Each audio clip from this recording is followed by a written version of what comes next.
Okay, so in this video, we will be discussing chemical equilibrium, and we'll discuss what equilibrium means. We'll try to understand what equilibrium is and what equilibrium is not. We'll look at the equilibrium constant, K. We'll probably do also a calculation on how to find the K if you're given some numbers. And then we will also be discussing the significance of K, the equilibrium constant. Okay. All right. So to get started, the best way to understand chemical equilibrium is basically to look at the example. So you might have seen some reactions which are reversible. So I'm going to write down one example here. So this is hydrogen gas trying to react with iodine gas. And then this reaction can actually go in both the directions. So you may see two arrows like that, or it's more common to actually see these arrows as half arrows. Let me draw it that way. So this is the sign to show that the reaction is reversible. Now, what does that mean? We'll talk about that in a second. So far we've been always writing the reaction in one direction. So we will say, okay, hydrogen and then iodine, they want to react and make hydrogen iodide. So H2 and I2 are the reactants, and the HI on the other side, this is a product as usual. That's when you're looking at this reaction going from left to the right. But in nature, it happens that a lot of reactions they also go backwards, so they're reversible. So even this product that you made, HI, it'll actually break back into hydrogen gas and iodine gas. So this reaction, so this arrow right here in two directions basically tells you that the reaction is reversible. It can go in both directions. The reactants on this side can combine to make HI product, and at the same time, HI product that you just made can actually go back to the hydrogen iodine. Okay, so this is what we actually mean by a reversible reaction.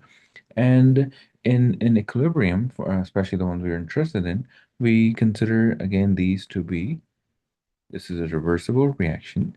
And what we're going to be discussing is that these reactions are dynamic equilibrium at microscopic level. What does that mean? So what this is trying to, in order to understand equilibrium, again, we need to understand that yes, the hydrogen and iodine will combine to make HI, and then some of the HI will break and go back to H2 and I2. But there's always this balance that the reaction reaches, and that balance could be on the product side or it could be on the reactant side. What does that mean? That imagine this reaction takes place with some known amount of, hydrogen and iodine. Some of the hydrogen and iodine is going to form HI, but then again, some of the HI will go back and break into H2 and I2. And when we reach the at equilibrium, then the reaction does not stop. So this is what we need to understand what chemical equilibrium is not. So chemical equilibrium does not mean that the reaction at one point is going to stop. What equilibrium means that the rate of the forward reaction and then the rate of the reverse of the backward reaction, uh, the rate becomes equal. Okay, so in the speed in which the reaction goes forward in the same speed, the rate, the reaction goes in the reverse direction, and thus, once you reach some equilibrium, so some state at which you could have more products or you could have more reactants, depending on the stability and the conditions and many other factors, and that will decide we're going to have more product or reactant, towards the end. But again, using just the word end also does not seem right for these reactions because you don't expect that at the end the reaction stops. So there's literally no end. The reactions just keep going in both directions. It's just that whatever is more favorable, you'll just end up with more of that in the reaction when it reaches the equilibrium. But again, equilibrium never means that the reaction stops. It just means that at microscopic level, the molecules are still coming together to make HI, and then they're again at microscopic level, they're breaking down back into hydrogen gas and iodine gas. So it is a dynamic process. Okay, so that's one important thing to understand. Now, uh, in order for us to tell if the reaction favors more products or reactants, we can look at an equilibrium constant, K.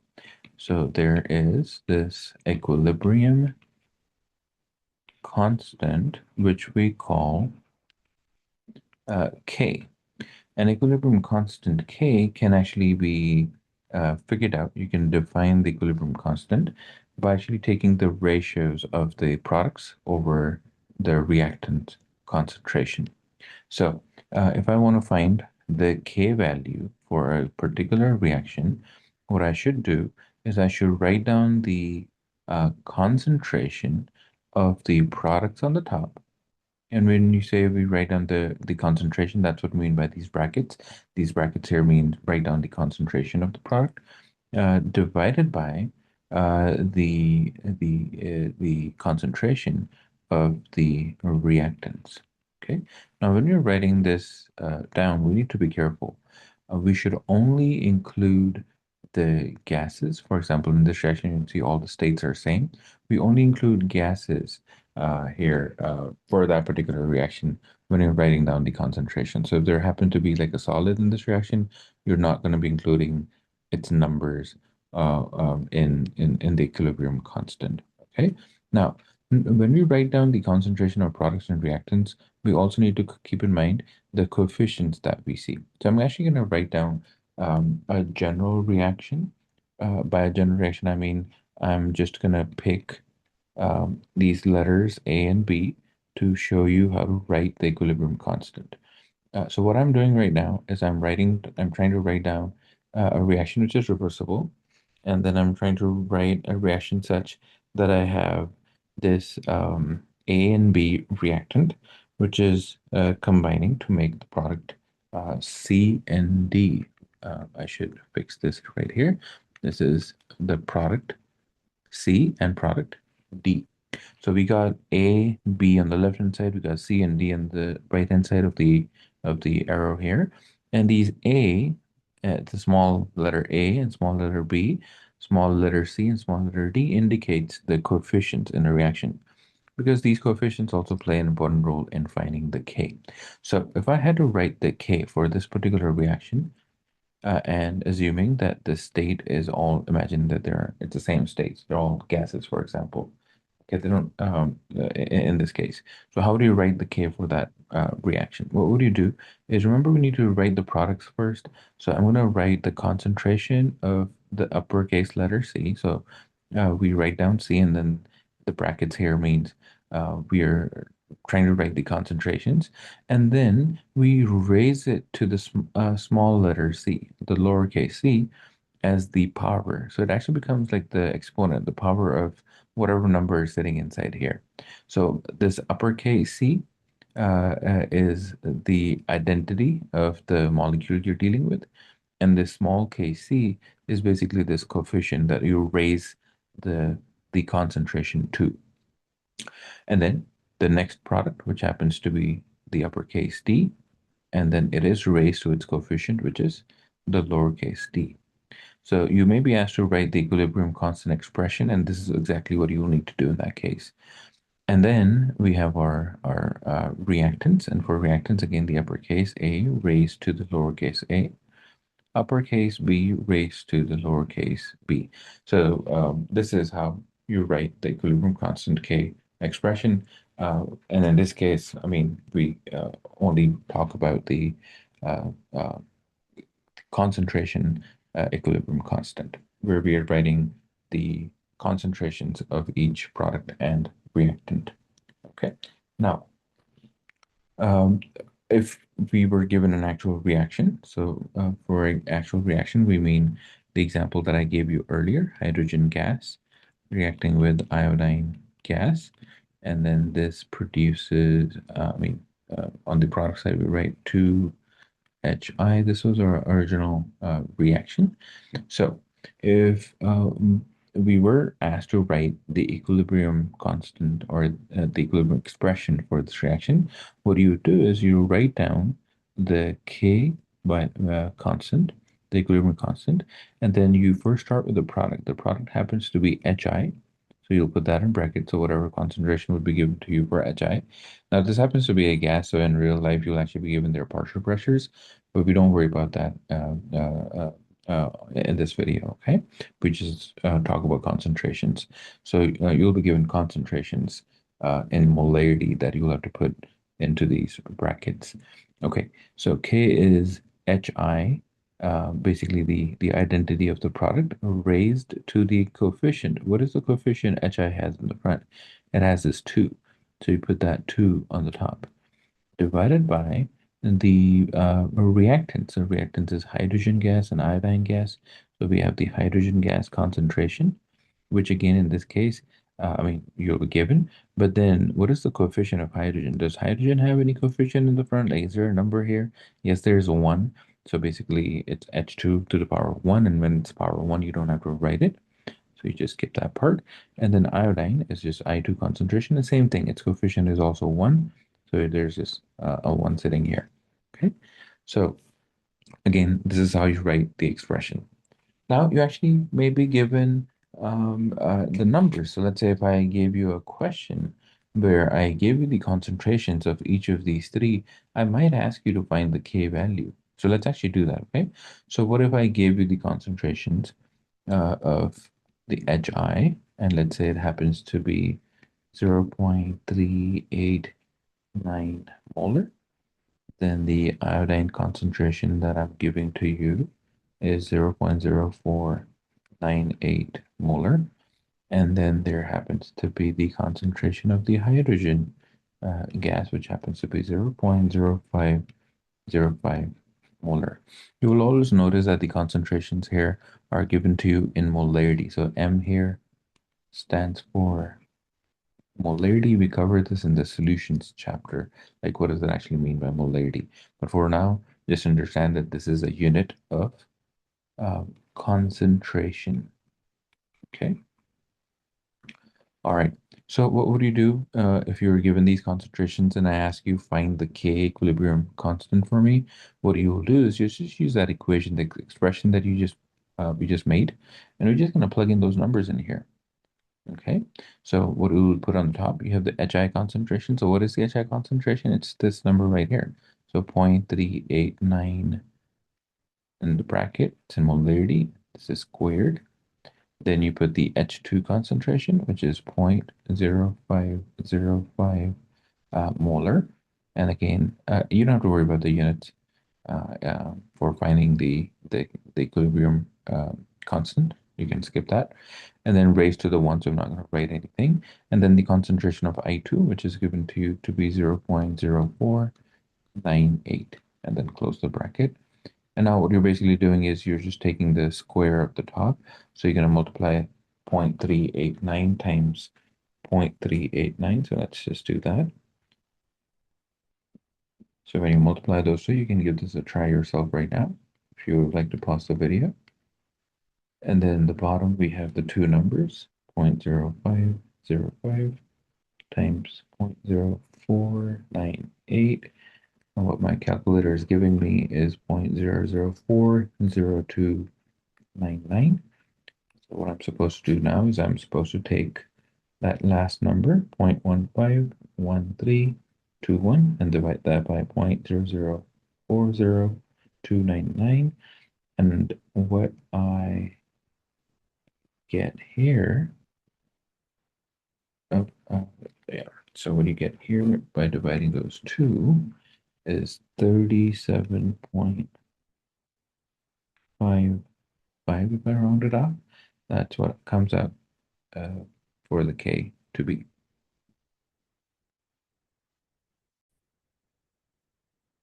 Okay, you know what? It seems like I miscalculated something down here. Let's just do that one more time. So if I take 0.0505 times 0.0498, I don't get the number that I wrote earlier. It should be 0.0025149.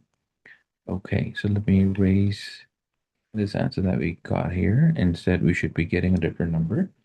So if I had 0.151321 divided by 0.0025149, it comes up to be 60.169 and then some other numbers. And this is what K happens to be. Now, if I look at the significant figures, I have three sig figs maximum. I mean, the least number of sig figs is 3. So I would just keep 60.2 as my K value. This is going to be the answer. Now, we figured out the K. We can actually go a little bit further and actually understand what K tells us. K actually can go and tell you a little bit more about the reaction itself at equilibrium. It tells us we should have more of the product when the reaction reaches equilibrium, or should we have more of the reactant? So when you see a K value which happens to be more than 1, what would that actually suggest? It suggests that your numerator must have been a bigger number than the denominator, and we can actually see that here. Our product is 0.389 molar concentration. Reactant is 0.05, so much smaller, and the other reactant is also 0.04, pretty close to 0.05. So very small amount of reactants left at the equilibrium, and we have much more product left at the equilibrium. And this will, if you just do the math, will always give you a K value more than 1. So we can actually make an inference here that K can be a number which is less than 1, K can be more than 1, or in some rare cases, K can be equal to 1. When K is more than 1, like we were just talking about, it just tells that the reaction favors products. So products are favored. That's why our numerator was bigger. And when we do the math, the K happens to be more than 1 in that case. When would K be less than 1? So if we go back and look at our math, if our product number was a small number, if the concentration of product was less compared to our reactants at equilibrium, then you see how your denominator will be bigger. The denominator will be a bigger number than the numerator. And if that's the case, K will be less than 1. So whenever K is less than 1, it suggests that the reactants are favored. So at equilibrium, you will have more reactants than the products. And when in very few cases, if K happens to be equal to 1, what does that suggest? That products will actually be equal to the reactants at equilibrium. So you'll have like close to like 50-50% products and reactants if your K was 1. Um, that's what the K value suggests. K is always going to be a positive number. It can never be a negative because you're putting concentrations and you're just multiplying and dividing them. So K can be less than 1, equal to 1, more than 1, and you should know what each one actually mean. What does it indicate? Okay. So again, just to make sure everyone understands, K does not, I mean, equilibrium does not mean that the reaction has stopped. Equilibrium just means that we have reached a steady state, a dynamic state, in which the rate of the forward and the rate of the reverse reaction are equal. And during equilibrium, there could be more products, there could be more reactants. You could only tell that by looking at the K value. Okay? All right, that's it for this video.